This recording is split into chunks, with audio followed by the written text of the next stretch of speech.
Hello दोस्तों, स्वागत है आपका वेरॉन लर्निंग अकेडमी में। मैं हूं कृष्णा कुमार और लेकर के आ गया हूं आपके लिए इस सी शार्प सीखने की सीरीज में एक और नई वीडियो, जहां पर हमारा आज का टॉपिक होने वाला है इनहेरिटेंस इन सी शार्प। आप सभी को पता है हम लोग सीख रहे थे ऊप्स, और ऊप्स में इनहेरिटेंस एक बहुत ही मेजर इंपॉर्टेंट पॉइंट होता है ऊप्स कॉन्सेप्ट का। तो आज हम इसके बारे में सारी चीजें समझेंगे, कौन कौन से इसके टाइप्स होते हैं, सी शार्प में कैसे इनको प्रैक्टिकली इंप्लीमेंट करते हैं, सारी चीजें देखेंगे। तो अगर आप इस वीडियो को लास्ट तक देखते हैं तो आपको इनहेरिटेंस के बारे में सारी चीजें इन डेप्थ समझ में आ जाएंगी। तो आइए चलते हैं कंप्यूटर स्क्रीन पे।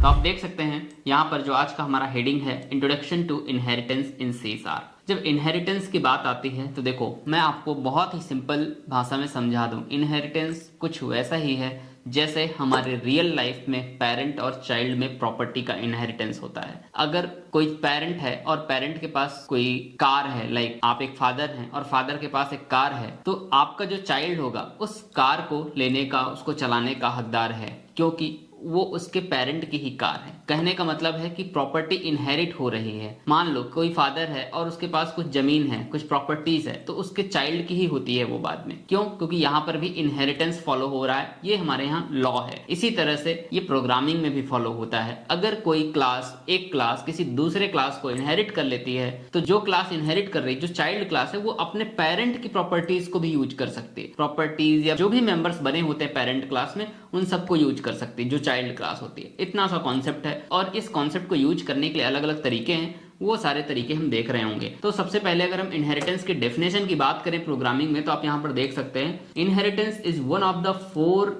Fundamentals OOPs principle. ये हमारे ऊप्स प्रिंसिपल में से बहुत इंपॉर्टेंट एक प्रिंसिपल है। It is mechanism of consuming the member of one class. समझना, ये क्या है? ये एक मैकेनिज्म है किस चीज का? Consuming the member of one class, किसी एक क्लास के मेंबर को कंज्यूम करने का, इन अनदर क्लास, किसी दूसरी क्लास में, ताकि अगर दूसरी क्लास में भी वही सेम मेंबर लिखने हैं तो दोबारा ना लिखने पड़े। जो क्लास ऑलरेडी बनी है वहां से हमने कंज्यूम कर लिया, उनको यूज कर लिया दूसरी क्लास में भी।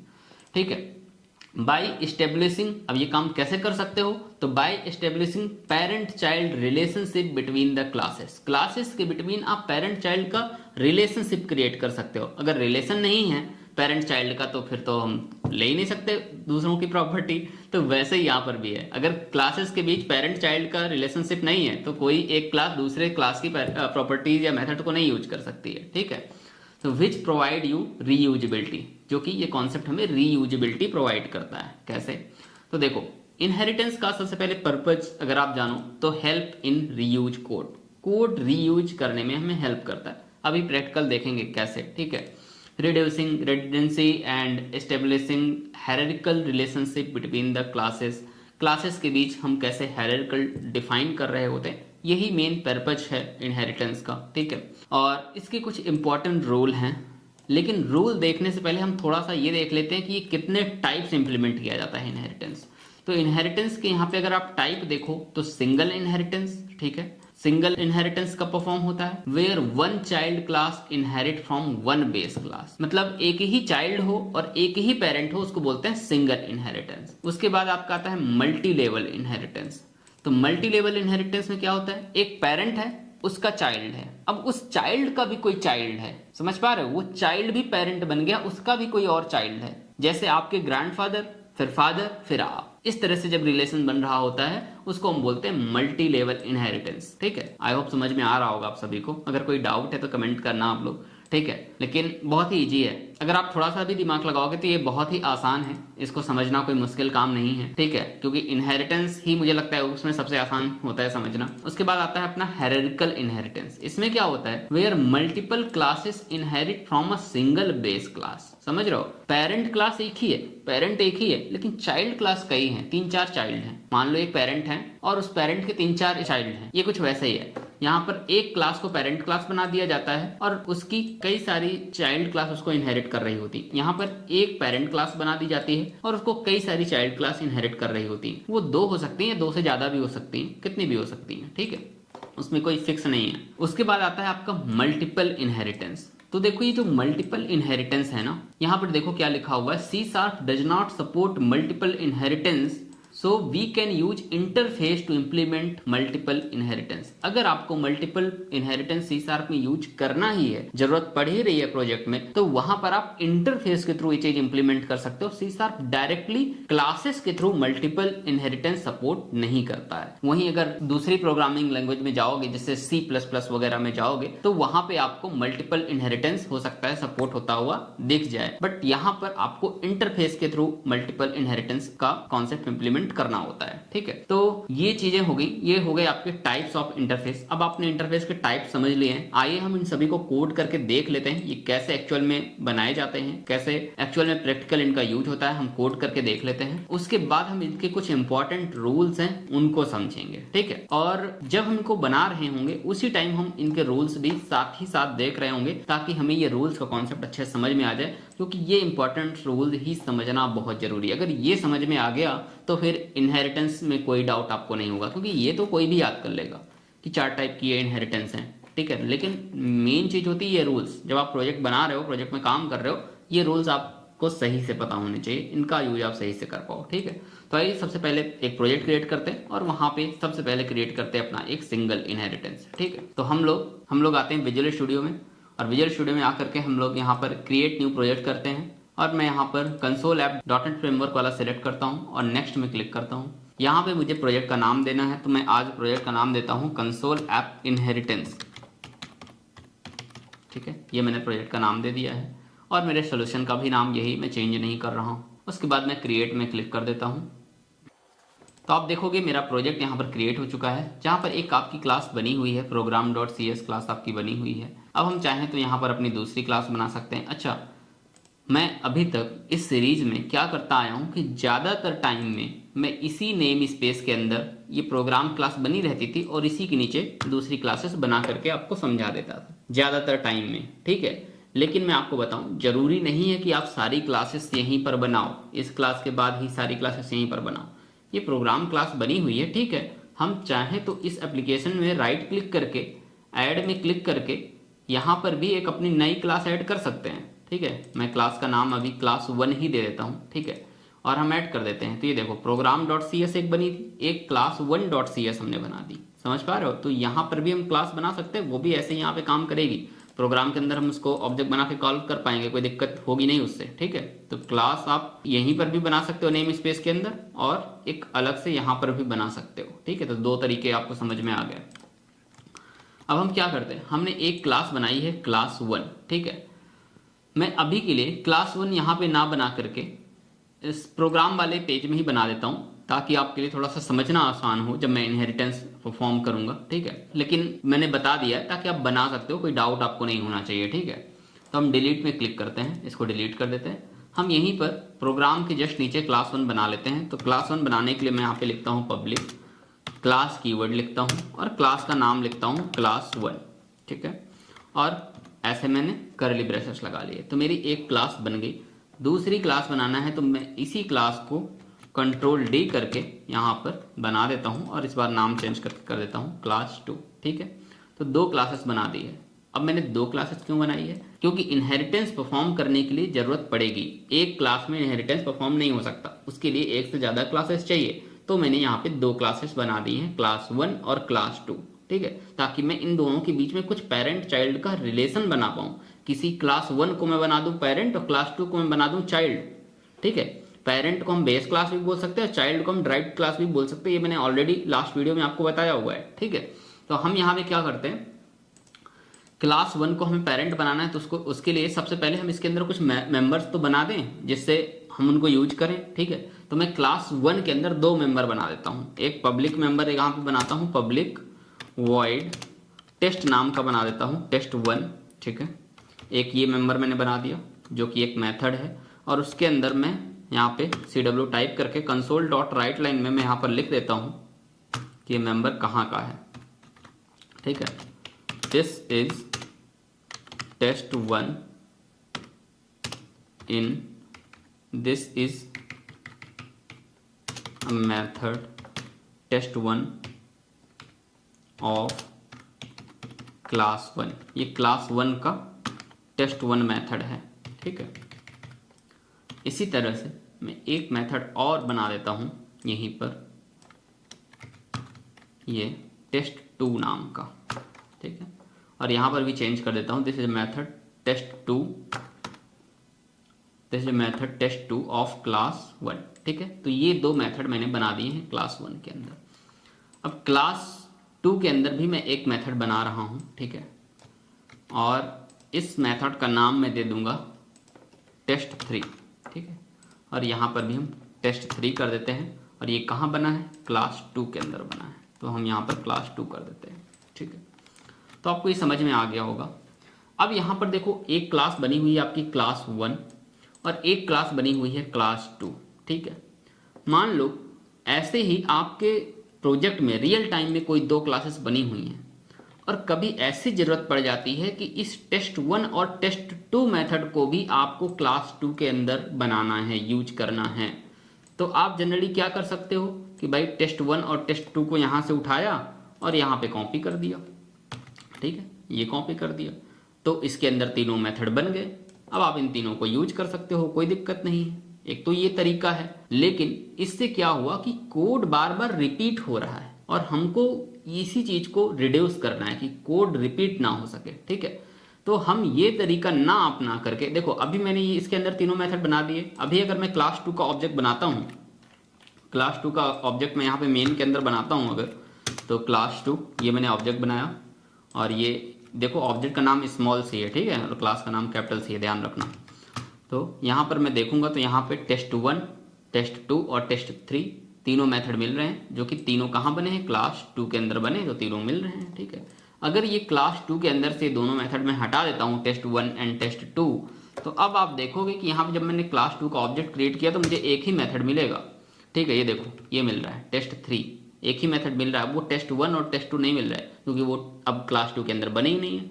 लेकिन मान लो आपको यहाँ पे जरूरत है, एक्चुअल में तो वो टेस्ट नाम के मेथड नहीं होंगे ना, प्रोजेक्ट में तो कुछ वो टास्क परफॉर्म कर रहे होंगे जब आप रियल टाइम में प्रोजेक्ट में काम करोगे, और आपको उनकी ज़रूरत है ही, तब आप कैसे उनको एक्सेस कर सकते हो। तो ऐसी सिचुएशन में हम क्या करते हैं, इसी को अब यहीं पे परफॉर्म करना होता है इनहेरिटेंस।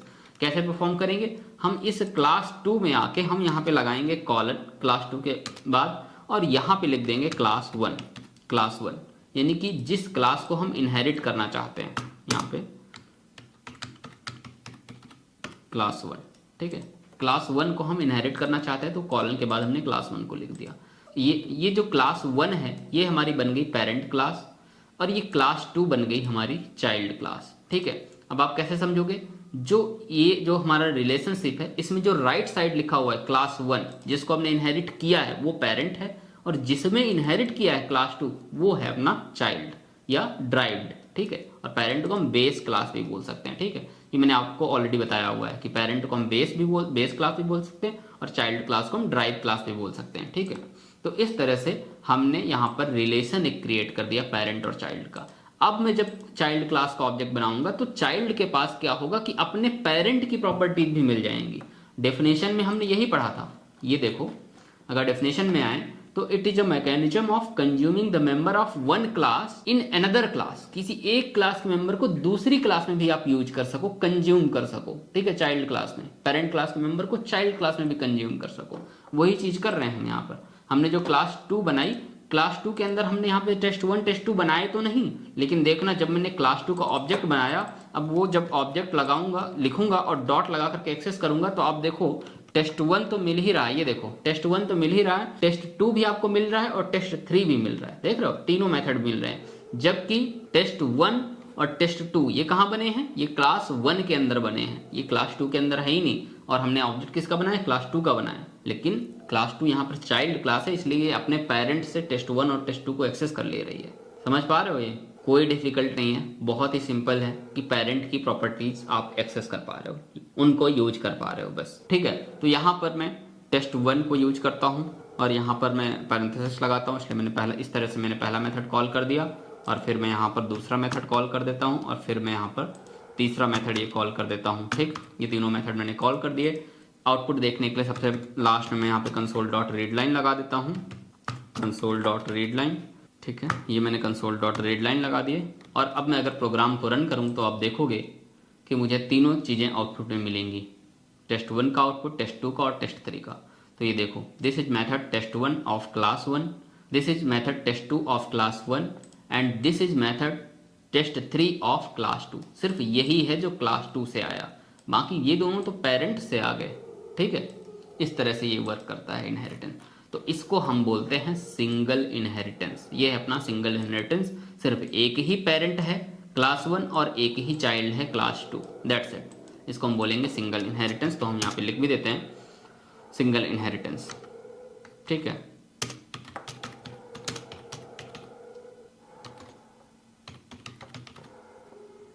ठीक है, सिंगल इनहेरिटेंस हमने यहाँ पर लिख के दिया कि यहाँ पर हमारा सिंगल इनहेरिटेंस परफॉर्म हो रहा है। अब देखो, उसके बाद सेकंड नंबर में आपका आता है multi level inheritance. Multi level inheritance, multi level inheritance में क्या होता है, मैंने आपको पहले बताया था, जैसे आपके ग्रैंडफादर, फिर आपके फादर और फिर आप। यहाँ पे 3 लेवल हो सकते हैं या उससे ज्यादा भी लेवल हो सकते हैं, जरूरी नहीं है कि 3 ही होंगे। यानी कि यहाँ पे एक पेरेंट क्लास है क्लास 1, उसकी एक चाइल्ड क्लास है क्लास 2, और ये चाइल्ड क्लास 1 को यानी कि अपने पेरेंट को इनहेरिट कर रही है। हो सकता है इस चाइल्ड की, यहाँ पे क्लास 2 क्या है, चाइल्ड है ना, हो सकता है इस चाइल्ड का भी कोई चाइल्ड हो। जैसे मैं यहाँ पे क्या करता हूँ, एक तीसरी क्लास बना देता हूँ, पब्लिक क्लास 3। ये मैंने एक तीसरी क्लास बना दी। अब मैं तीसरी क्लास के अंदर एक और मेथड बना देता हूँ test4 नाम का मेथड बनाता हूँ।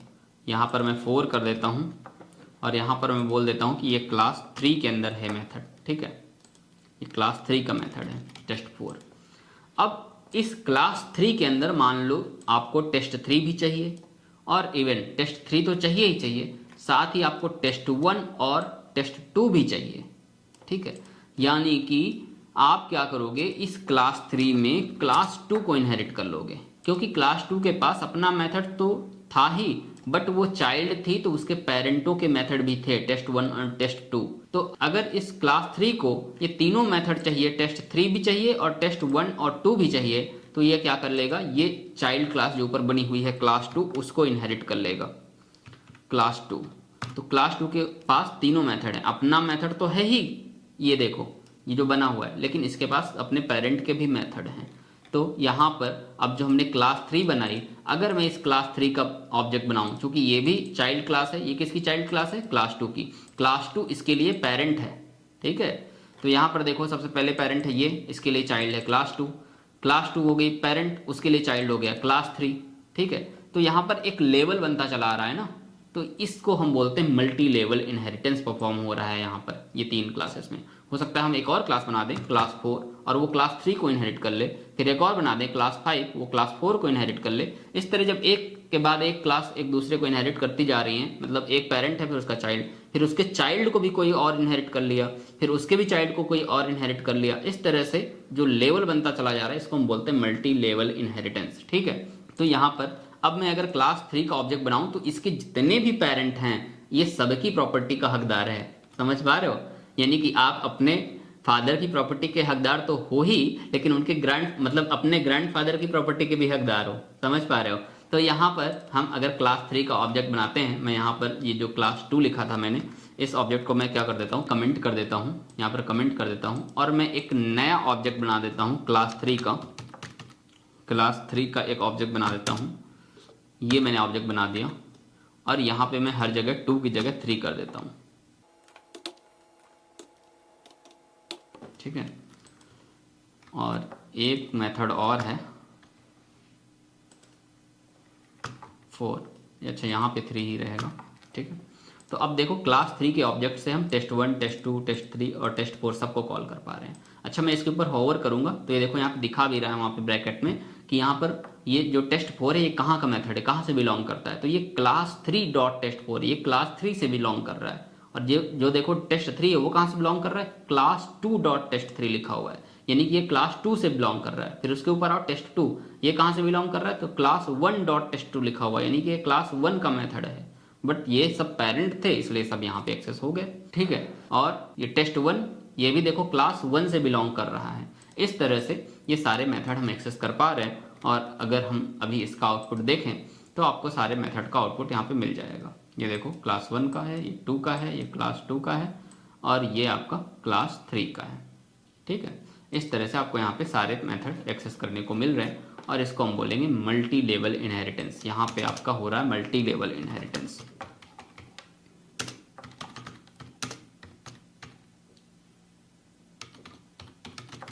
ठीक है, तो इस तरह से आप मल्टी लेवल इनहेरिटेंस को परफॉर्म कर रहे हैं। उसके बाद नेक्स्ट जो है अपना हायरार्किकल इनहेरिटेंस। इसकी डेफिनेशन क्या है? Where multiple classes inherit from a single class. मतलब कोई एक क्लास है क्लास 1 और उसको सब लोग इनहेरिट कर रहे हैं। क्लास 2 भी उसी को इनहेरिट कर रही है, क्लास 3 भी उसी को इनहेरिट कर रही है, क्लास 1 को भी, और क्लास 4 भी क्लास 1 को इनहेरिट कर रही है। मतलब 2 या 2 से ज़्यादा क्लासेस क्लास 1 को ही इनहेरिट कर रही हैं, तो वहाँ पे हम बोलते हैं उसको मल्टीपल इनहेरिटेंस। देखते हैं कैसे। हम यहाँ पे क्या करते हैं कि ये हम यहाँ से हटा देते हैं अभी के लिए, क्योंकि हम इसी में सारी चीज़ें करने वाले हैं। यहीं पे हम हायरार्किकल इनहेरिटेंस भी परफॉर्म करने वाले हैं। तो हम क्या करते हैं, इन 2 क्लासेस को अभी के लिए कमेंट कर देते हैं, क्योंकि ये जो है ऑलरेडी चाइल्ड क्लास थी, इनको हम यहाँ से पूरा कमेंट कर देते हैं। और ये क्लास 1 बस आपकी यहाँ पे बची। अब मैं क्या करता हूँ, यहाँ पे मैं फिर से क्लास 2 बनाता हूँ, पब्लिक क्लास 2। ठीक है, ये क्लास मैंने यहाँ पे बनाई क्लास 2, और क्लास 2 में मैंने क्या कर लिया, क्लास 1 को इनहेरिट कर लिया, क्लास 1 को। ठीक है, इस तरह से। इसी तरह से सेम मैंने एक और क्लास बनाई क्लास 3, और इसमें भी मैंने क्लास 1 को इनहेरिट कर लिया। मैंने इसी तरह से सेम एक और क्लास बनाई क्लास 4, और उसमें भी मैंने क्लास 1 को इनहेरिट कर लिया। आप देख रहे हैं कि यहाँ पर एक ही पेरेंट क्लास जो आपकी क्लास 1 है उसके कई चाइल्ड हैं। क्लास 2 भी उसी का चाइल्ड है, क्लास 3 भी उसी का चाइल्ड है, क्लास 4 भी उसी का चाइल्ड है। तो जब 2 या 2 से ज़्यादा चाइल्ड हों तो इस सिचुएशन को हम बोल देते हैं क्या, हायरार्किकल इनहेरिटेंस। ठीक है, यहाँ पे एक हायरार्की परफॉर्म हो रही है, तो इसको हम बोल देते हैं हायरार्किकल इनहेरिटेंस। तो यहाँ पर अगर मैं इसके अंदर कोई भी मेथड लिखता हूँ टेस्ट 1, या चलो मैं कोई भी मेथड इसके अंदर डिफाइन नहीं करता हूँ, तो भी मैं अगर क्लास 2 का ऑब्जेक्ट बनाऊंगा तो ये अपने पेरेंट के मेथड को तो कॉल ही कर ही लेगी। तो पेरेंट के अंदर टेस्ट 1 और टेस्ट 2 बने हैं, तो अगर मैं क्लास 2 का ऑब्जेक्ट बनाऊंगा तो इसके अंदर टेस्ट 1 और टेस्ट 2 मिलेंगे। 3 का भी ऑब्जेक्ट बनाऊंगा तो इसके अंदर भी टेस्ट 1 और टेस्ट 2 मेथड मिलेंगे।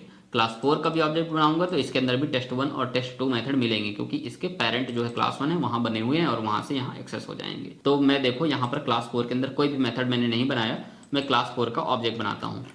तो यहाँ पर हम आते हैं, इस कोड को हम इस क्लास 3 वाले ऑब्जेक्ट को हम कमेंट कर देते हैं, और यहाँ पर हम ऑब्जेक्ट बनाते हैं क्लास 4 का। ठीक है, तो मैं यहाँ पर क्लास 4 का ऑब्जेक्ट इस तरह से बनाता हूँ, और आप देखोगे क्लास 4 के ऑब्जेक्ट के थ्रू हम कौन कौन से मेथड एक्सेस कर पाते हैं। अच्छा, क्लास 4, ये हमारा क्लास 4 का ऑब्जेक्ट बन गया। क्लास 4 और डॉट लगाएंगे यहाँ पर हम, क्लास 4 डॉट। तो यहाँ पर देखो हम टेस्ट 1 को एक्सेस कर पा रहे हैं। ठीक है, और टेस्ट 2 को भी एक्सेस कर पाएंगे क्योंकि वो भी उसके पेरेंट क्लास में था। तो हम टेस्ट 1 और टेस्ट 2 को आसानी से एक्सेस कर पा रहे हैं, जबकि हमने क्लास 4 के अंदर कुछ बनाया ही नहीं था। देखा आपने? तो हम सिर्फ पेरेंट के प्रॉपर्टी को ले पा रहे हैं, चाइल्ड के पास कुछ प्रॉपर्टी है ही नहीं, कंगाल है वो। ठीक है, तो यहाँ पर हम पेरेंट की चीज़ों को बस एक्सेस कर पा रहे हैं और यहाँ पर यूज कर पा रहे हैं। ठीक है, तो ये हो गया आपका हायरार्किकल इनहेरिटेंस। इस तरह से परफॉर्म हो सकता है। उसके बाद नेक्स्ट आपका आता है मल्टीपल इनहेरिटेंस। तो जब मल्टीपल इनहेरिटेंस की बात आती है तो यहाँ पे कहा गया है कि C# does not support multiple inheritance, so we can use interface for multiple inheritance. या हम इसको बोल सकते हैं does not support multiple inheritance by using class, कि मतलब क्लास के थ्रू सपोर्ट नहीं करता है। ठीक है, क्लास के थ्रू आप मल्टीपल इनहेरिटेंस परफॉर्म नहीं कर सकते हो। So we can use interface use करके परफॉर्म कर सकते हो। तो आइए देखते हैं इसको हम क्या करेंगे। अब इंटरफेस नाम सुनकर के डर मत जाना, नेक्स्ट वीडियो हमारी इंटरफेस पर ही आने वाली है। मैं चाहता तो इस कॉन्सेप्ट को बाद में भी समझा सकता था जब मैं इंटरफेस पढ़ा देता, बट इंटरफेस बेसिकली कह सकते हैं कुछ इतना हार्ड चीज नहीं है, तो मैं इस बार एक बार बता देता हूँ, बाकी मैं इसको आगे भी समझा दूंगा। ठीक है, इंटरफेस भी समझो एक क्लास ही है, बट वो एक स्पेशल टाइप की क्लास है, उसके पास कुछ एक स्पेशल फंक्शनलिटी होती है। ठीक है, अब कैसी स्पेशल टाइप की है, ठीक है चलो आप देख लेते हैं। तो हम क्या करते हैं, मैंने बताया कि हमें परफॉर्म करना है मल्टीपल इनहेरिटेंस। अब मल्टीपल इनहेरिटेंस क्लासेस के थ्रू मैं परफॉर्म ही नहीं कर सकता, तो मैं इन सभी क्लासेस को कर देता हूँ कमेंट। ठीक है, इनका अपने को कोई काम है नहीं। और इस क्लास को भी मैं कर देता हूँ कमेंट, क्योंकि हम करने जा रहे हैं मल्टीपल इनहेरिटेंस परफॉर्म, उसमें हम क्लासेस को नहीं यूज कर रहे हैं। ठीक है, क्लास यूज करेंगे लेकिन सिर्फ एक क्लास यूज करेंगे। तो अभी मैंने सारी क्लासेस को कमेंट कर दिया है। अब मैं यहाँ पर क्या करता हूँ, एक बनाता हूँ इंटरफेस। इंटरफेस बनाने के लिए सिंपल, जैसे आप पहले क्लास कीवर्ड लिखते थे तो आपको क्लास कीवर्ड ना लिख करके इंटरफेस कीवर्ड लिख देना है। बस इंटरफेस कीवर्ड लिख देना है और आगे अपने इंटरफेस का नाम लिख देना है। तो आपको अपने इंटरफेस का जो भी नाम लिखना हो लिख सकते हो। मैं यहाँ पर लिख देता हूँ इंटरफेस 1, इंटरफेस 1, ये मैंने लिख दिया इंटरफेस 1 अपने इंटरफेस का नाम, और वैसे ही आपको लगा देना है ये कर्ली ब्रेसेस, बन गया इंटरफेस। ठीक है, इस तरह से आपका इंटरफेस बनता है। दूसरा, अब इंटरफेस के अंदर भी वैसे ही मेंबर बनते हैं जैसे आप क्लास के अंदर बनाते थे, बट यहाँ पे ध्यान देने वाली बात ये है कि इंटरफेस के अंदर जब भी आप मेंबर बनाओगे, जैसे मान लो मैं एक मेंबर बनाता हूँ यहाँ पर, मैं यहाँ पे बनाता हूँ void test1। ठीक है, तो यहाँ पे test1 के बाद ऐसे ये कर्ली ब्रेसेस लगा करके उसका इम्प्लीमेंटेशन नहीं करोगे, वरना आ जाएगी एरर। ये देखो ये आ रहा है एरर, और ये क्या बता रहा है कि default interface implementation is not available, कि इंटरफेस में बाय डिफॉल्ट इम्प्लीमेंटेशन अवेलेबल नहीं होती है, कि आप यहाँ पर इम्प्लीमेंटेशन नहीं कर सकते हो, बॉडी नहीं दे सकते हो फंक्शन की, अपने मेथड की बॉडी नहीं दे सकते हो। तो हम यहीं पे कर देंगे इसको क्लोज, सिर्फ हमने मेथड को डिक्लेयर कर दिया। अच्छा, यहाँ पे जो पब्लिक कीवर्ड हम लगाते थे, यहाँ पे जब हम पब्लिक कीवर्ड लगाते थे, उस पब्लिक कीवर्ड की भी हमें कोई जरूरत नहीं है, क्योंकि इंटरफेस के अंदर जो भी मेथड बनते हैं वो बाय डिफॉल्ट ही पब्लिक होते हैं। बहुत छोटा सा मैं टॉपिक शॉर्ट में अभी आपको समझा दे रहा हूँ, आगे हमारा इंटरफेस पर भी एक डिटेल वीडियो होगा।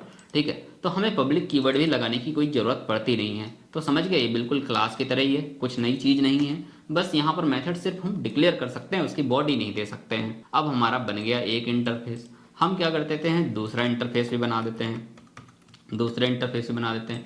यहाँ पे इसका नाम दे देते हैं इंटरफेस 2, और इसके अंदर मैं एक मेथड बनाता हूँ test2 नाम का। ठीक है, और ये भी मैंने सिर्फ डिक्लेयर किया है, बॉडी नहीं दी है। ठीक है, तो इस तरह से मेरे 2 इंटरफेस बन गए।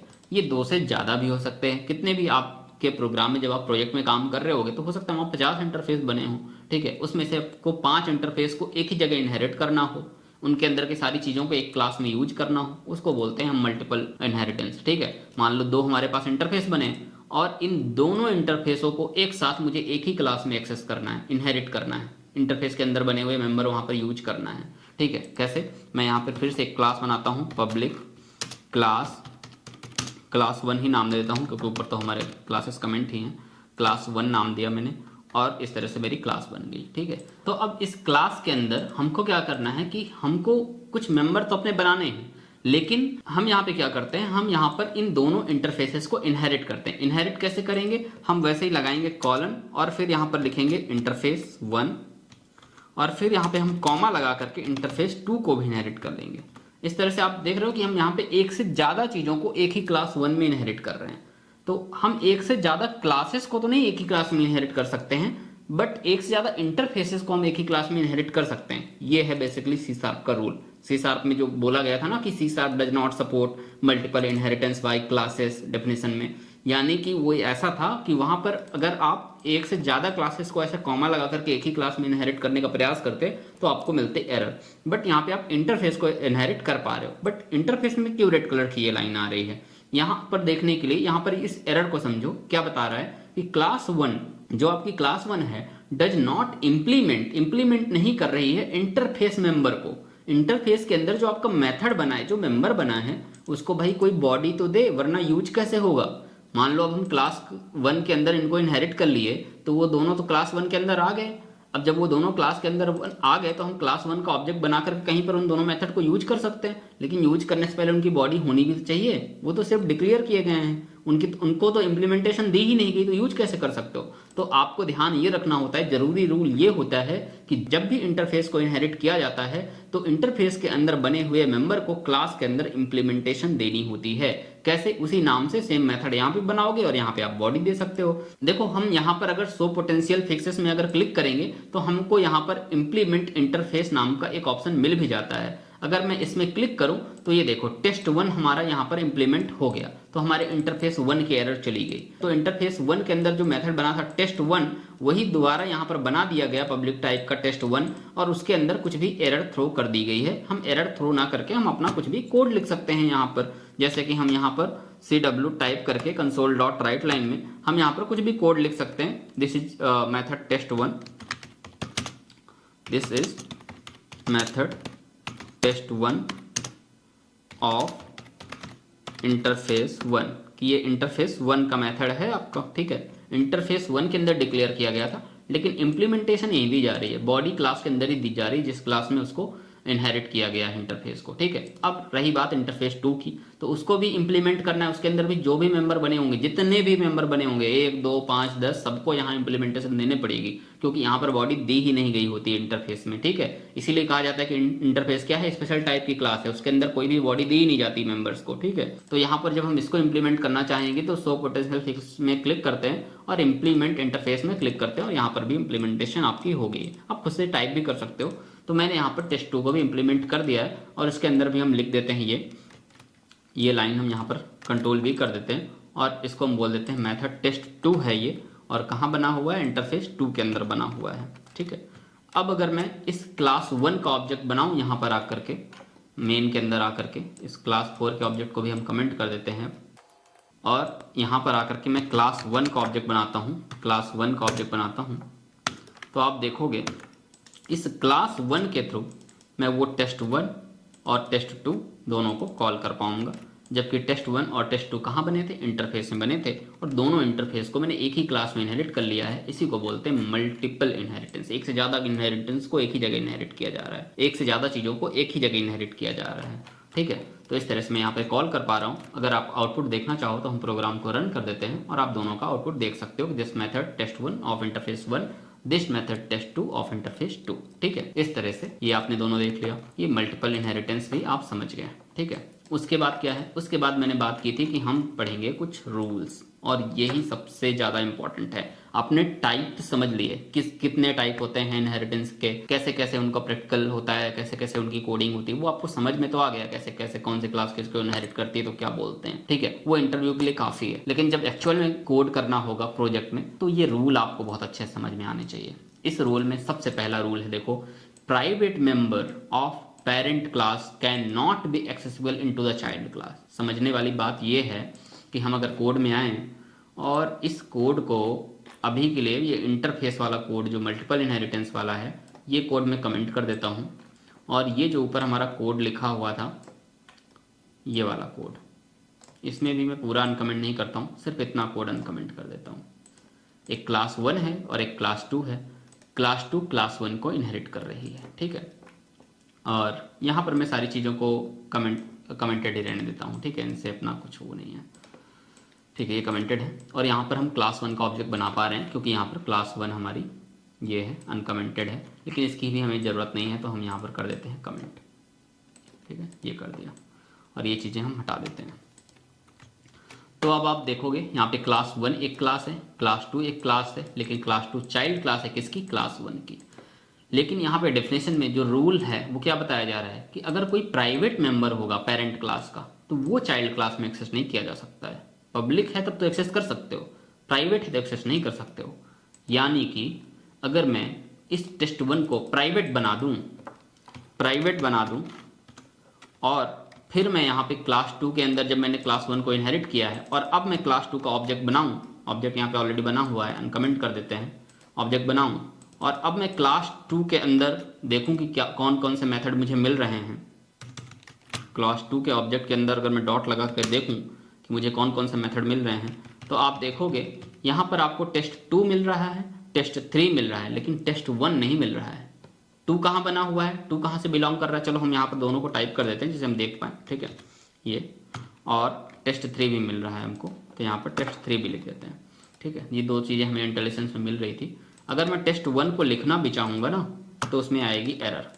अब ये देखो test1 कहाँ से बिलोंग कर रहा है, क्लास 1 का टेस्ट मेथड है, ठीक है। और बताया जा रहा है कि it is inaccessible due to protection level, कि प्रोटेक्शन लेवल की वजह से इनएक्सेसिबल है, एक्सेसिबल नहीं है, क्योंकि ये प्राइवेट था, ठीक है। और ये था पेरेंट क्लास में बट प्राइवेट था, इस वजह से ये एक्सेसिबल नहीं है, ठीक है। और क्लास 2 जो है आपका ये कहाँ का है, ये भी क्लास 1 का है, बट ये एक्सेसिबल है क्योंकि ये पब्लिक था। उसके अलावा क्लास 3 जो है ये क्लास 2 के अंदर ही बना था, तो ये भी एक्सेसिबल है। इस तरह से आप सिर्फ पब्लिक मेथड को ही एक्सेस कर सकते हो, प्राइवेट को नहीं एक्सेस कर पाओगे। तो एक ये चीज़ है, एक ये रूल था। दूसरा है parent class constructor must be accessible to the child class, यानी कि बात कही जा रही है कि जो पेरेंट क्लास का कंस्ट्रक्टर होगा वो एक्सेसिबल होना चाहिए चाइल्ड क्लास को। एक्सेसिबल होना चाहिए मतलब कि कंस्ट्रक्टर पब्लिक होना चाहिए, अगर पब्लिक नहीं होगा तो वो एक्सेसिबल नहीं होगा। ये तो बात यहाँ पे कही जा रही है कि otherwise inheritance will not possible. अगर कंस्ट्रक्टर आपका एक्सेसिबल नहीं है चाइल्ड क्लास को तो इनहेरिटेंस पॉसिबल ही नहीं है वहां पर। कैसे देखते हैं, हम यहाँ पे आते हैं, यहाँ पे क्लास 1 है और क्लास 2 है, और मैंने आपको कंस्ट्रक्टर का टॉपिक ऑलरेडी पढ़ाया हुआ है। जिन लोगों ने कंस्ट्रक्टर अच्छे से पढ़ा होगा उनको बड़े अच्छे से इस चीज़ समझ में आएगी जो मैं आप बताने जा रहा हूँ। अगर आपको डाउट है कंस्ट्रक्टर में तो एक बार जाकर के मेरी पीछे कंस्ट्रक्टर की वीडियो देख लो पहले, ठीक है, फिर आप यहाँ पर आकर के पढ़ो। तो मैं यहाँ पे क्या करता हूँ, क्लास 1 के अंदर बनाता हूँ एक कंस्ट्रक्टर, और मैंने आपको बताया था कि किसी भी क्लास के अंदर जब भी उसका ऑब्जेक्ट क्रिएट किया जाता है तो डिफॉल्ट कंस्ट्रक्टर जरूर कॉल होता है, इम्प्लिसिटी वो कॉल हो जाता है, यानी कि इम्प्लिसिट डिफॉल्ट कंस्ट्रक्टर बना भी होता है। हमें जरूर नहीं दिखता, यहाँ पे आप कोड में जरूर नहीं होता है, लेकिन इम्प्लिसिट हर क्लास का एक डिफॉल्ट कंस्ट्रक्टर होता है। तो मैं यहाँ पे डिफॉल्ट कंस्ट्रक्टर एक बनाता हूँ पब्लिक टाइप का, और कंस्ट्रक्टर बनता है तो क्लास के नाम से, तो मैं यहाँ पे लिखता हूँ क्लास 1 और पैरेंथेसिस लगाया कर्ली ब्रेसेस, ठीक है। तो ये मेरा कंस्ट्रक्टर बन गया। अब ये कंस्ट्रक्टर बन गया, ये कॉल कब हो रहा है देखते हैं। मैं यहाँ पर एक CW टाइप करके यहाँ पे मैं लिख देता हूँ this is constructor of class 1, this is constructor of class 1, ठीक है, बस इतना ही लिख देते हैं, this is constructor of class 1। ये कंस्ट्रक्टर कब कॉल होगा देखना, क्योंकि हम क्लास 1 का तो कहीं ऑब्जेक्ट बना ही नहीं रहे, तो ये कॉल कब होगा, बात ये वाली आएगी। और दूसरा यहाँ पे जो रूल की बात कही जा रही है वो ये है, कही जा रही है कि अगर कंस्ट्रक्टर चाइल्ड को एक्सेसिबल होगा तभी इनहेरिटेंस पॉसिबल है, और चाइल्ड को एक्सेसिबल तभी होगा जब कंस्ट्रक्टर पब्लिक होगा। अगर कंस्ट्रक्टर प्राइवेट कर दिया जाए, कंस्ट्रक्टर हमने नहीं बनाया था तो बाय डिफॉल्ट पब्लिक ही होता है, लेकिन हमने कंस्ट्रक्टर बनाया डिफॉल्ट कंस्ट्रक्टर और उसको हम बाय डिफॉल्ट यहाँ पर प्राइवेट कर दें, मैं देखो यहाँ पे प्राइवेट लिखता हूँ,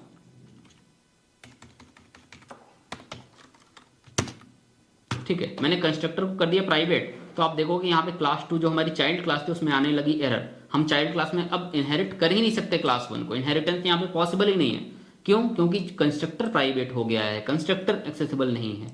तो यही बात रूल में कही जा रही है कि कंस्ट्रक्टर आपका जरूर एक्सेसिबल होना चाहिए, तभी आप किसी चाइल्ड क्लास में उसको पेरेंट क्लास बना सकते हो, ठीक है। तो हम कंस्ट्रक्टर को फिलहाल यहाँ पे रखते हैं पब्लिक, और देखते हैं कंस्ट्रक्टर कॉल कब होता है। तो देखो कंस्ट्रक्टर कॉल तब होगा जब हम चाइल्ड क्लास का ऑब्जेक्ट बनाएंगे, क्योंकि चाइल्ड क्लास ही क्लास 1 को इनहेरिट कर रही है, तो हम चाइल्ड क्लास का जब ऑब्जेक्ट बनाएंगे तब ये अपने पेरेंट क्लास के कंस्ट्रक्टर को भी कॉल कर लेगी, अपने कंस्ट्रक्टर को भी कॉल करेगी, लेकिन बाद में, पहले चाइल्ड क्लास के कंस्ट्रक्टर को कॉल करेगी, बाद में अपना देखेगी। तो जो हमारी ये चाइल्ड क्लास है, ये चाइल्ड क्लास क्या करेगी, ये खुद क्लास 1 के, यानी कि जो अपने पेरेंट क्लास था उसके कंस्ट्रक्टर को ये खुद कॉल करेगी, यानी कि चाइल्ड अपना कंस्ट्रक्टर तो बाद में कॉल करेगी, पहले अपने पेरेंट का कॉल करेगी। देखते हैं कैसे। हम क्या करते हैं, यहाँ पर क्लास 1 का जैसे हमने कंस्ट्रक्टर बनाया हुआ है वैसे हम क्लास 2 का भी कंस्ट्रक्टर बना देते हैं। यहाँ पर हम क्लास 2 का भी कंस्ट्रक्टर बना देते हैं और यहाँ पे बोल देते हैं कि ये कंस्ट्रक्टर है हमारा क्लास 2 का।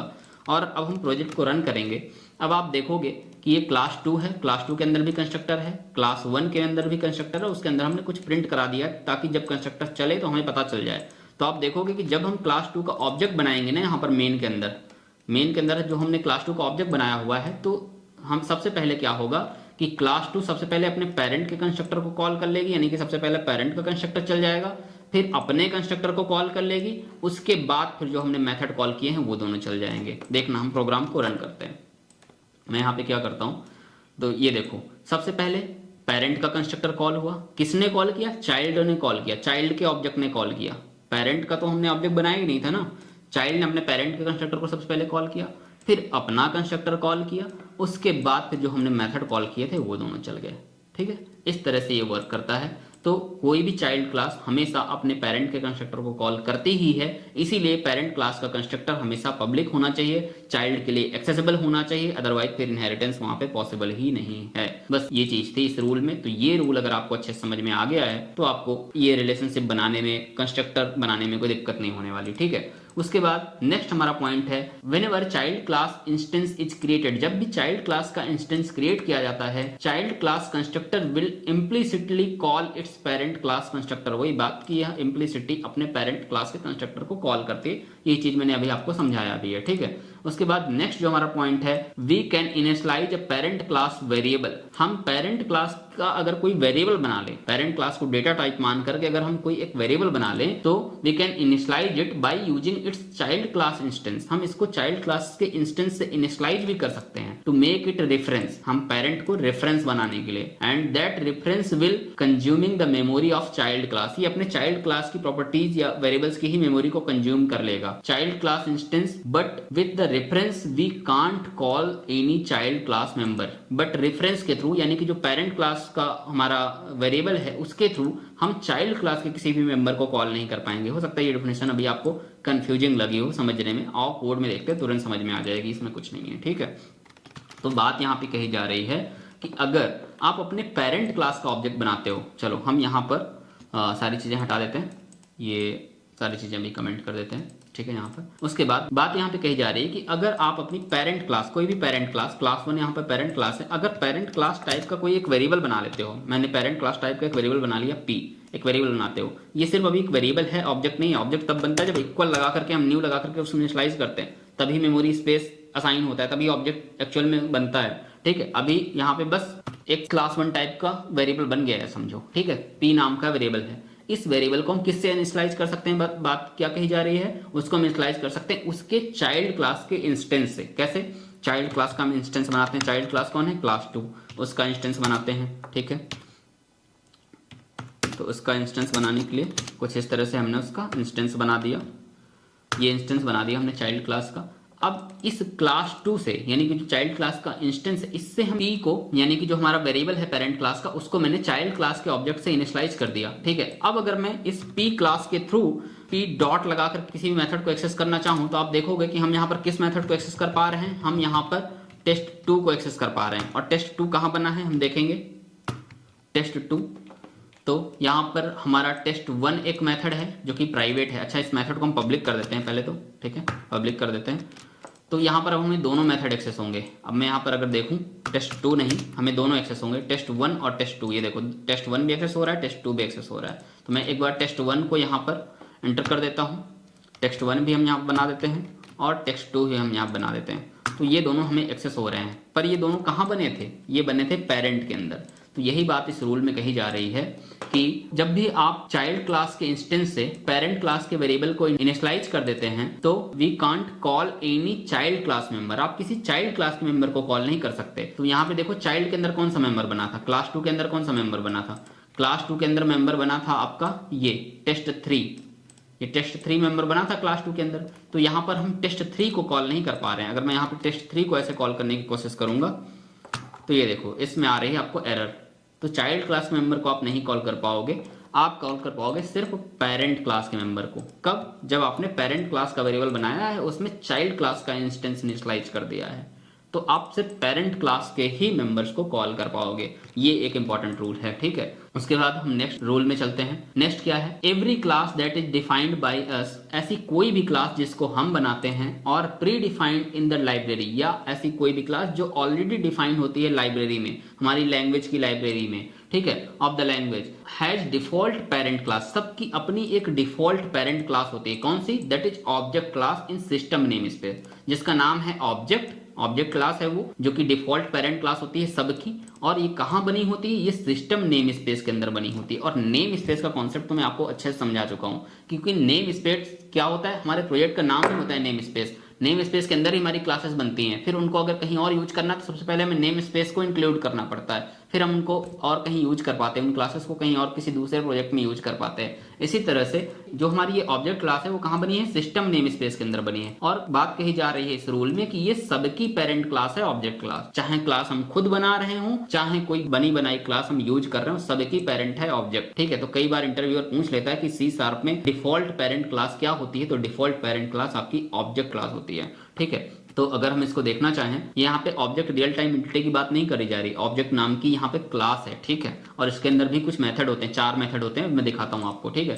तो अभी हम इस कोड को क्या कर देते हैं, इस कोड को हम कर देते हैं कमेंट, और यहाँ पे बात कही जा रही है कि ऑब्जेक्ट नाम की सी शार्प में ऑलरेडी एक क्लास होती है, तो अगर क्लास होती है तो उसका हम इंस्टेंस भी बना सकते हैं। तो अगर मैं इस ऑब्जेक्ट नाम की अगर क्लास का ओबीजे नाम का इंस्टेंस बनाना चाहूँ तो यहाँ पर हम इंस्टेंस बना सकते हैं ऐसे, ठीक है। ये देखो हम ऑब्जेक्ट नाम की क्लास का इंस्टेंस बना पा रहे हैं। अब ये ऑब्जेक्ट नाम की क्लास हमने तो बनाई नहीं, इसका मतलब ये ऑलरेडी होती है, सी शार्प की लैंग्वेज में ये प्री डिफाइंड है। और इस ऑब्जेक्ट में, इस ऑब्जेक्ट के अंदर मुझे 4 मेथड मिलेंगे, क्योंकि वो 4 मेथड इस ऑब्जेक्ट नाम की क्लास के अंदर ऑलरेडी बने हुए होते हैं। वो कौन कौन से मेथड होते हैं तो हम यहाँ पे उनको देख भी सकते हैं। ऑब्जेक्ट डॉट अगर हम लगाएंगे तो हमें एक मेथड मिलता है गेट टाइप, ठीक है, ये गेट टाइप मेथड मिलता है। दूसरा टू स्ट्रिंग मेथड मिलता है, इक्वल मेथड मिलता है और गेट हैश कोड मेथड मिलता है। तो ये 4 मेथड हमको मिलते हैं। देखो वही यहाँ पर नीचे भी दिख रहे हैं और वही यहाँ पर ऊपर भी दिख रहे हैं। तो ये 4 मेथड हमको बने बनाए मिलते हैं इस क्लास के अंदर, जिनको हम यूज कर सकते हैं इन ऑब्जेक्ट डॉट लगा करके, ठीक है। तो ये क्लास कैसी क्लास है, ये सबकी पेरेंट क्लास है। हमने मान लो कोई अपनी क्लास बनाई क्लास 1, तो हमने यहाँ पे डॉट ऐसे कॉलन लगा करके उसको इनहेरिट तो नहीं किया ऑब्जेक्ट से, बट फिर भी बाय डिफॉल्ट जो ऑब्जेक्ट है वो उसकी पेरेंट क्लास है। यानी कि अगर मैं क्लास 1 का ऑब्जेक्ट बनाऊं तो उसको अपने पेरेंट के मेंबर मिलने चाहिए, यानी कि ऑब्जेक्ट के अंदर जो 4 मेंबर बने थे वो क्लास 1 के ऑब्जेक्ट में मिलने चाहिए। तो अगर मैं देखो मैं यहाँ पर क्लास 1 का ऑब्जेक्ट बनाता हूँ, इस ऑब्जेक्ट क्लास में अभी कमेंट कर देता हूँ, और यहाँ पर अगर मैं क्लास 1 का ऑब्जेक्ट बनाऊंगा तो आप देखोगे ये मैंने क्लास 1 का ऑब्जेक्ट बनाया, और जब क्लास 1 के ऑब्जेक्ट में मैं डॉट लगाऊंगा तो आप देखोगे कि यहाँ पर जो क्लास 1 के अंदर जो चीज़ें बनी हुई हैं तो वो तो आपको मिल ही रही है, टेस्ट 1 तो मिल ही रहा है, लेकिन इसके अलावा वो 4 मेथड भी बने मिल रहे हैं, equal, get type, to string, hash code, जो मैंने यहाँ पर बनाए ही नहीं है क्लास 1 के अंदर। तो ये क्यों मिल रहे हैं, क्योंकि ये उसके पेरेंट से आ रहे हैं, क्लास 1 के पेरेंट से आ रहे हैं। तो बस यही बात आपको यहाँ पे समझना है कि आप कोई भी क्लास खुद भी बनाते हो या कोई भी क्लास यूज करते हो, सबकी पेरेंट ऑब्जेक्ट नाम की क्लास होती है, उसके अंदर भी 4 मेथड बने होते हैं, उनको भी आप यूज कर सकते हो। ये भी एक रूल है कि आप ये समझना चाहिए कि सबकी पेरेंट क्लास कौन सी है। कई बार इंटरव्यूअर आपसे पूछ लेता है कि सी शार्प में डिफॉल्ट पेरेंट क्लास क्या होती है, ठीक है। तो एक ये पॉइंट हो गया। उसके बाद हमारा लास्ट एक पॉइंट बचता है कि in third point we learn whenever child class instance is created, जब भी चाइल्ड क्लास का इंस्टेंस क्रिएट किया जाता है, child class constructor will implicitly call its parent class. हमने यहाँ पे थर्ड पॉइंट में बात की थी ना, whenever child class instance is created, child class constructor will implicitly calls it's parent class constructor. यानी कि यहाँ पे बात कही जा रही थी कि जब भी हम चाइल्ड क्लास का ऑब्जेक्ट बनाते हैं वो इम्प्लिसिटली अपने पेरेंट क्लास के कंस्ट्रक्टर को कॉल करता है। उसी से रिलेटेड यहाँ पर एक और रूल है कि ठीक है ये कॉल तो करता है अपने पेरेंट क्लास के कंस्ट्रक्टर को, बट यहाँ पे कुछ और भी चीज कहा जा रहा है। बोला जा रहा है कि child class constructor implicitly call parent class constructor but only if the constructor is parameter less. अगर कंस्ट्रक्टर में पैरामीटर नहीं दिए गए हैं तभी कॉल कर पाएगा, ठीक है। Whereas if the constructor is parent class is parameterise, अगर पेरेंट क्लास का कंस्ट्रक्टर आपने पैरामीटराइज बना दिया है, एक्सप्लिसिटली आपने खुद डिफाइन कर दिया है कंस्ट्रक्टर और पैरामीटराइज उसको बना दिया है, then child class constructor can't implicitly called, अपने आप ये इम्प्लिसिटली कॉल नहीं हो सकता है। पेरेंट क्लास कंस्ट्रक्टर अपने आप इम्प्लिसिटली कॉल नहीं हो सकता है। सो टू ओवरकम द प्रॉब्लम, इस प्रॉब्लम को सॉल्व करने के लिए it is responsibility of the programmer, ये प्रोग्रामर की रिस्पॉन्सिबिलिटी है कि वो जब भी चाइल्ड क्लास का ऑब्जेक्ट बना रहा है तो वो देखे कि अगर पेरेंट क्लास में कोई पैरामीटर रिक्वायर्ड है तो फिर वहां पे क्या करना पड़ेगा, explicitly call parent class constructor. तो प्रोग्रामर को एक्सप्लिसिटली पेरेंट क्लास के कंस्ट्रक्टर को कॉल करना पड़ेगा, वो अपने आप कॉल नहीं होगा।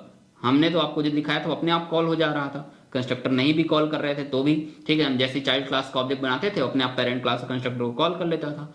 लेकिन यहाँ पर प्रोग्रामर को जब भी पैरामीटर अगर दिया गया होगा पेरेंट क्लास में तो प्रोग्रामर को एक्सप्लिसिटली कॉल करना पड़ेगा पेरेंट क्लास के कंस्ट्रक्टर को। ये देखो from child class constructor, child class के कंस्ट्रक्टर से, and pass value to the parameter, और पैरामीटर की वैल्यू भी पास करना पड़ेगा। यहाँ पे हम एंड लगा देते हैं, and pass value to the parameter, और जो भी पैरामीटर वहां पे बना हुआ था उसको कुछ वैल्यू रिक्वायर्ड होगी तो वैल्यू भी पास करना पड़ेगा। ये काम कैसे कर सकते हैं, तो बाय यूजिंग बेस कीवर्ड, एक बेस नाम का सी शार्प में कीवर्ड मिलता है, इस कीवर्ड के थ्रू हम कर सकते हैं। अच्छा, अभी ये डिफिनेशन आपको मैंने पढ़ के तो बता दी, मुझे लगता है ज्यादा समझ में आपको आया नहीं होगा जब तक हम प्रैक्टिकल नहीं देखेंगे। तो हम आते हैं यहाँ पर कोड में आते हैं और यहाँ पे कोड में देखते हैं क्या कहा जा रहा है। तो यहाँ पर हमारी एक क्लास बनी हुई है चाइल्ड 1 क्लास, और यहाँ पर एक क्लास बनी हुई है आपकी चाइल्ड 2, मतलब यहाँ पर एक पेरेंट क्लास आपकी बनी हुई है क्लास 1, और यहाँ पे एक दूसरी चाइल्ड क्लास आपकी बनी हुई है क्लास 2 जो कि अपने पेरेंट क्लास 1 को इनहेरिट कर रही है। बात ये कही जा रही है कि अगर पेरेंट क्लास के कंस्ट्रक्टर में यहाँ पे कोई पैरामीटर मांग लिया गया, मान लो इंट टाइप का कुछ मांग लिया गया, ठीक है, इंट ए हमने मांग लिया, ठीक है, जैसे हम फंक्शन में पैरामीटर बनाते थे वैसे ही अगर हमने कोई पैरामीटर बना दिया और इसको हमें यहाँ पर यूज भी करना है तो हम यहाँ पे लगा देते हैं डॉलर, और यहाँ पे हम ऐसे कर्ली ब्रेसेस लगा करके इसको यूज भी कर लेते हैं और बोल देते हैं यहाँ पर एंड पैरामीटर वैल्यू इज, कि आपके पैरामीटर की वैल्यू जो भी है वो यहाँ पे प्रिंट हो जाएगी। ठीक है, जो भी आप पास करोगे। तो इस तरह से हमने ये कंस्ट्रक्टर बना दिया।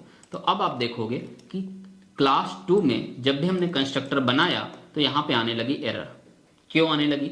यहाँ पे ये रूल में यही बात बताई जा रही थी कि जब भी यहाँ पे ये देखो, if the constructor is parameter less, अगर कंस्ट्रक्टर पैरामीटर लेस होता तो हमें कोई प्रॉब्लम नहीं थी, लेकिन जब भी हमने पेरेंट में कंस्ट्रक्टर में कुछ भी पैरामीटर दे दिया तो फिर हमें क्लास 2 के कंस्ट्रक्टर बनाते टाइम हम यहाँ से उस पैरामीटर को वैल्यू पास भी करनी पड़ेगी। और वैल्यू कैसे पास करोगे? आप यहाँ पे यूज कर लोगे बेस नाम का एक कीवर्ड, ऐसे कॉलन लगाओगे और बेस नाम का कीवर्ड यूज करोगे और पैरेंथेसिस लगाओगे और जो भी वैल्यू आपको पास करना है, मान लो पास करना है आपको 10, तो आपने यहाँ से 10 पास कर दिया, एरर चली गई। ठीक है, तो आपको फिर चाइल्ड क्लास में भी आपको कंस्ट्रक्टर बनाना पड़ेगा और वैल्यू यहाँ पे उस पैरामीटर के लिए पास करनी पड़ेगी, क्योंकि ये चाइल्ड क्लास ही आपके पेरेंट के कंस्ट्रक्टर को कॉल करती है। तो जब ये कॉल करेगी तो ये वैल्यू भी चली जाएगी अपने पेरेंट, बेस इसी लगाया गया है। बेस का मतलब पेरेंट, बेस क्लास को ही पेरेंट क्लास कहते हैं। तो यहाँ पे पेरेंट नहीं लिखते, बेस कीवर्ड लिखते हैं, बेस नाम का कीवर्ड होता है। तो ये जो हम वैल्यू दे रहे हैं वो हम किसको दे रहे हैं? बेस क्लास को, यानी कि पेरेंट क्लास को। हम अगर यहीं पे वैल्यू लिख देते तो वो वैल्यू किसको जाती? वो इसी क्लास के कंस्ट्रक्टर को चली जाती ना, इसीलिए हमने यहाँ पे नहीं लिखा। हमने कॉलन लगा करके बेस कीवर्ड लगा के वैल्यू लिखा ताकि वैल्यू पेरेंट के पास जाए, क्योंकि ये क्लास 2 कंस्ट्रक्टर को कॉल कर रही है ना टेक्निकली। तो ये अपने पेरेंट के कंस्ट्रक्टर को भी कॉल कर रही है, अपने कंस्ट्रक्टर को भी कॉल कर रही है। उसका खुद का कंस्ट्रक्टर यही है तो उसका कंस्ट्रक्टर तो कॉल होना ही है, पेरेंट का भी होना है। तो पेरेंट का होना है तो हमने बेस कीवर्ड लगा के दे दिया वैल्यू। तो जब भी पेरेंट का कंस्ट्रक्टर कॉल होगा तो ये बेस के थ्रू वैल्यू चली जाएगी, वहां पर यहाँ पर वैल्यू आ जाएगी और फिर वो वैल्यू यहाँ पर यूज भी हो जाएगी, प्रिंट भी हो जाएगी। ठीक है, इस तरह से ये वर्क करता है। तो ये हमारा रूल जो था इसका मतलब यही था। अगर हम चाहें तो प्रोग्राम को इसको रन करके देख भी सकते हैं। देखो हम क्या करते हैं, प्रोग्राम को मैं एक बार रन कर देता हूँ और मुझे यहाँ पे वैल्यू भी प्रिंट होकर के मिलनी चाहिए। हमने यहाँ पे 10 पास किया है तो 10 वहां पर जाना चाहिए। ठीक है, हम चेक करते हैं। तो मैं प्रोग्राम को रन कर देता हूँ। मैंने प्रोग्राम को रन किया तो आप यहाँ पर देखोगे कुछ आउटपुट मिला ही नहीं हमको। क्यों नहीं मिला, हम चेक करते हैं। तो हम यहाँ पर आते हैं तो हमने यहाँ पे एक्चुअली कॉल नहीं किया था कुछ भी। हमें यहाँ पर चाइल्ड क्लास का ऑब्जेक्ट बना करके कॉल करना पड़ेगा तब तो चलेगा। तो हम यहाँ पर क्लास 2 का ऑब्जेक्ट ऑलरेडी बना हुआ है, इसको अनकमेंट कर देते हैं। ठीक है, और क्लास 2 के ऑब्जेक्ट को जब भी हमने अनकमेंट किया तो ये क्या करेगा? टेक्निकली 2 कंस्ट्रक्टर को कॉल कर लेगा, सबसे पहले अपने पेरेंट को फिर अपने कंस्ट्रक्टर को।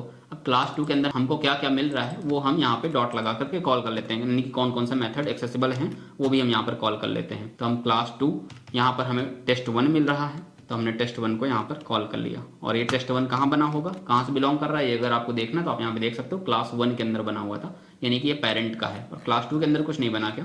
क्लास 1 के अंदर एक और भी बना हुआ है, test2 भी बना हुआ है, यानी कि हमें यहाँ पर test2 भी मिलना चाहिए। हम यहाँ पर अगर test2 को भी कॉल करेंगे तो ये भी मिल रहा है। और test2 के क्लास 2 के अंदर क्या बना है? test3 बना है, यानी कि हमें यहाँ पर test3 भी मिलना चाहिए, यानी कि अगर मैं यहाँ पर 3 भी दे दूँ तो ये भी चलेगा। ठीक है, तो अब हमारे तीनों मेथड यहाँ पर हमने कॉल कर दिए हैं। अब सबसे पहले क्या होगा, जैसे ही ऑब्जेक्ट बनेगा दोनों कंस्ट्रक्टर चलेंगे, पहले पेरेंट का कंस्ट्रक्टर और पेरेंट के कंस्ट्रक्टर में वैल्यू भी जाएगी बेस कीवर्ड के थ्रू। उसके बाद फिर अपना क्लास 2 का कंस्ट्रक्टर चलेगा, उसके बाद अपने ये तीनों मेथड चलेंगे। हम प्रोग्राम को रन करते हैं, चेक करते हैं। तो आप यहाँ पर देखोगे आउटपुट हमारे पास यहाँ पे वैल्यू 10 जो हमने भेजी थी वो वैल्यू भी यहाँ पर आ गई। तो यहाँ पर बता भी रहा है कि आपके पैरामीटर की वैल्यू ये है। फिर आपका जो कंस्ट्रक्टर जैसे कंस्ट्रक्टर ऑफ क्लास 2 जो क्लास 2 का कंस्ट्रक्टर था वो चला, फिर आपके वो जो तीनों मेथड थे वो तीनों मेथड चल रहे हैं। तो इस तरह से ये रूल आपको मुझे लगता है अब समझ में आ गया होगा। बात सिर्फ इतनी सी है कि अगर पेरेंट में जो भी कंस्ट्रक्टर होता है वो अगर पैरामीटराइज है तो फिर आपको चाइल्ड के कंस्ट्रक्टर से वो पैरामीटर की वैल्यू पास भी करनी पड़ती है। ठीक है, इस तरह से आप वैल्यू भी पास कर सकते हो। और अगर आपको डायनेमिक वैल्यू पास करनी है तो फिर आप यहाँ पर कुछ डायनेमिक वैल्यू भी पास कर सकते हो। जरूरी नहीं कि यहाँ पे स्टैटिक ही 10 पास करो। जो हमने यहाँ पर 10 पास किया है जरूरी नहीं कि आप यहाँ पर 10 पास करो, हो सकता है आपको यहाँ पर वेरिएबल बना लो, इसके कंस्ट्रक्टर में भी कोई वेरिएबल बना लो, इंट a नाम का वेरिएबल बना लिया और या b नाम का वेरिएबल बना लिया और वही b यहाँ पर पास कर दो, ऐसे b। अब जब यहाँ पे इंट b नाम का वेरिएबल बनाया यानी कि क्लास 2 के भी कंस्ट्रक्टर में इस बार पैरामीटर बना दिया, तो जब भी क्लास 2 का ऑब्जेक्ट बनाओगे तो फिर हमें यहाँ पे पैरामीटर की वैल्यू देनी पड़ेगी। तो अब यहाँ पे डायनेमिक वैल्यू भी यहाँ से भेज सकते हैं साथ में। मान लो मैंने यहाँ से 30 भेज दिया, अब मैं प्रोग्राम को चेक करता हूँ तो मुझे यहाँ पर 30 वैल्यू मिल रही है। ठीक है, इस तरह से हम डायनेमिक वैल्यू भी भेज सकते हैं उस कंस्ट्रक्टर में। तो मुझे लगता है ये सारे रूल्स भी आपको समझ में आ गए होंगे इनहेरिटेंस के अंदर के। और इनहेरिटेंस के टाइप तो मैंने आपको ऑलरेडी समझा दिए और इनहेरिटेंस की डेफिनेशन भी आपको समझ में आ गई, कहाँ क्या पर्पज है, कहाँ यूज करना, सारी चीजें हमने समझ ली है। तो मुझे लगता है आपको सारी चीजें अच्छे से समझ में आ गई होंगी। फिर भी अगर आपका कोई डाउट है आप कमेंट करो, हम लोग आपके आंसर देने का प्रयास करेंगे। और अगर आपको कुछ भी सीखने को मिला है मेरी इस वीडियो से तो कमेंट करो, बताओ क्या चीज आपने सीखा, क्या नहीं सीखा, क्या समझ में आया, और इसको खुद से कोड करने का प्रयास करो। और बने रहो हमारे साथ, और हमारे वीडियो को लाइक करो, चैनल को सब्सक्राइब करो और बने रहो हमारे साथ। Thank you all of you.